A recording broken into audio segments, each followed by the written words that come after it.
Hey there, everyone. In today's video, I wanted to walk through this JSON-LD Prettifier code script that I had built. And the main use case for this really is as I'm doing evaluations or audits, especially with schema markup.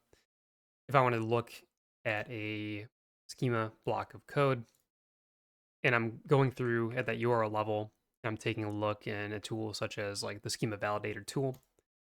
You can see if there's any errors detected. It's hard for me to really see based on how this block is formatted, where the error is and how to kind of resolve that issue. Kind of talking to the dev team at a glance, just take some editing and formatting because I want to see the entire block of schema markup, not just pieces of one line.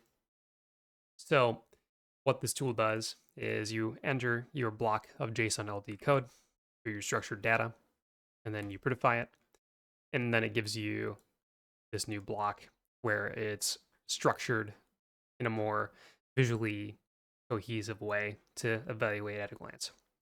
So if I were to copy this, either you can copy it or then download as a file instead of having the schema markup just as one brick. Now I can really see at this glance where some of the major issues are and if there's any other enhancements that I'd want to make with the schema markup, where I'd want to make them. So hopefully you found this tool to be helpful, and I will catch you all in the next video.